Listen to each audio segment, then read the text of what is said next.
Hey everyone, this week I was doing my live cold calling. One of the deals I have right now is a very small deal. When I say small deal, it's a $1,500 payout, but it's a very decent payout, and I'm very excited about it. I mean, when I say decent, right now it's very solid. I'd like you to listen to the detective work and becoming a detective of how I got this deal. But do me a favor, before that, if you have not subscribed to my channel, come on, what are you waiting for? Subscribe and click the notification link. I give freebies out all the time. I'd love for you to be one of my lucky winners. All right, listen to this conversation I had with this guy, and I'm going to tell you how it transpired to a deal. I thought I was trying the guy's sister. And right here, you hear the message go off. Hello, we are not available now. Hello? Hi, this is David Church. I'm trying to reach Amita. Who is this calling? My name is David Church. And why do you want to talk to her? I'm actually trying to reach a relative, sir, of Andrew Pastarius regarding his Raymond James and Associates account on Mary Jo Way. I understand he's deceased, so I'm actually trying to reach a family member, and I had her down as a possible contact. Well, you probably have the best contact on the phone right now. Andrew is my brother. Oh, okay, sir. My name is David Church. I'm with JD Vista, calling you on a recorded line. Thank you. I'm with JD Vista. We're licensed with California. We get dormant accounts and we locate people. Yeah, I just went through this. Was this a IRA account? It is. So it's interesting. This guy knew about the account and he tried to claim the funds himself and he was not successful, which happens all the time. And I let people know that I'm going to work with them and do my best to help them locate the funds. But he was very bitter, which was to my advantage.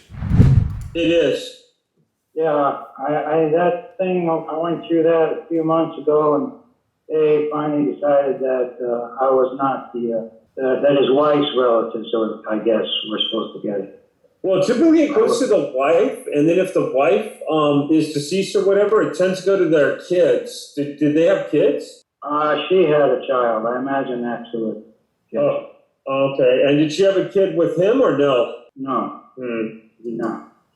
That might be dicey. So you actually put in for the claim then, huh? Yeah, I put in all that crap and sent it to Sacramento or wherever. 3 months later, they told me, tough luck, buddy, it's not your money. Wow, sorry to hear about that.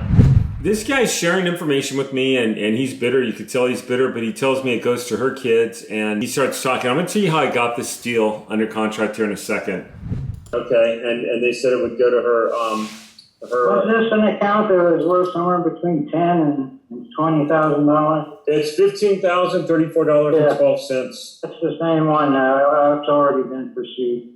Okay. Well, I appreciate your time, sir, and I'm sorry to bother you. But yeah, I really appreciate your time. Okay, it's no bother. I'm gonna hang up now. Thank you. Take care. Bye.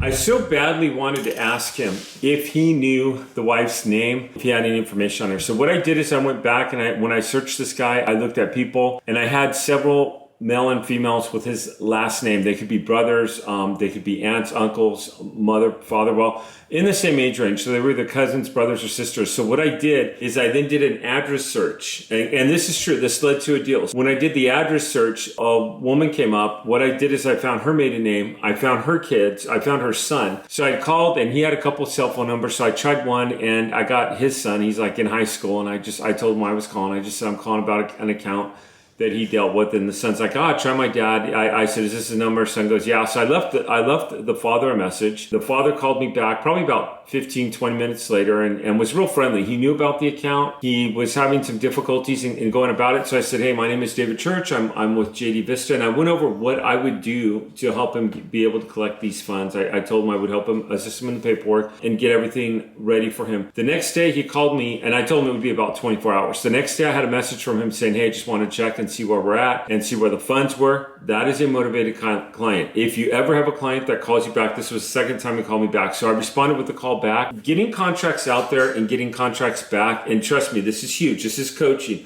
A lot of people say, hey, tell us what you share, tell us what you do. I am actually sharing with you what I share with people. Getting contracts out there does not mean you're going to necessarily get them back. You have to know how to get a contract back. So what I did is I went ahead and I shared the contracts with them on his email, and I just said, I'd like you to look these over. I explained the different contracts and the different terminology of each one. One was an agreement between him and JD Vista. It allowed JD Vista to get 10%. He was fine with that. That's what certain states allow you to get, some are more, some are less. California, which I was working, is particularly that. Those were the contracts that I explained, and I went over how to do those and what they look like. After that, the next step is I went ahead and I got them in the mail to him. So he has to disclose a lot of personal information on these contracts. I mean, we're talking social security number, social security card, all this stuff. So what I like to do is I like to FedEx or UPS them an envelope with all the agreements on there.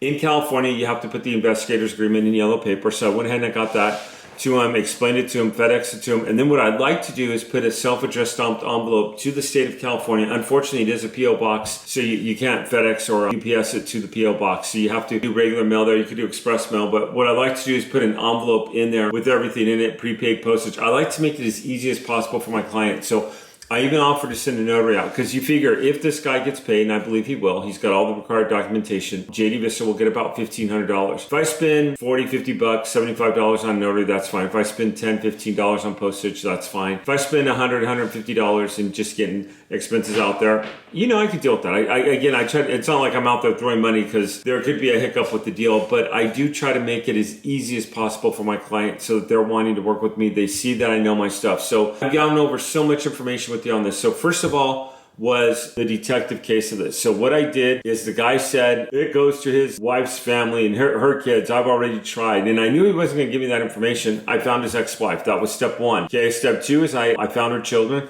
Step three was I made contact, and step four is I got the contracts out. And again, not every deal was that easy. This deal took me a total of about maybe half an hour with all the phone calls, everything I had, maybe about 10 minutes of paperwork, and then driving to the post office and back, or in this case, I went to FedEx and back. I've got an account there. So figure maybe an hour. What job have you ever had where you make $15 an hour? Because I know I've worked several jobs, and when I was 16, I used to load up trucks at the docks, and I've had several jobs. None have ever paid me $1,500 an hour. Let's say it takes me 2 hours. What job would pay you $750 an hour? They don't exist unless you're way out there and way on top of some like major multi-million-dollar company. So this is, and can I get 2 or 3 of those deals a week? The sheet that I was working on, and this was on my Monday cold calls, had 40 just on that sheet alone. Could I get 4 of those? Could I get 2 of those a week? 3,000 a week. That would be 12,000 a month. Very doable. That's very easy to get, and it's a nice business to be in. If you're doing tax overages, which is my main experience, if you're doing mortgage overages or whatever it is you're working on. Hey everyone, thank you for watching this. Just wanted to go over one of my deals that I got this week, and I call it the detective work deal because I did some steps for detective. Do me a favor, if you're not subscribed to my channel, click the subscription link down below, click the notification, and I'd love to see you around. Thank you for watching.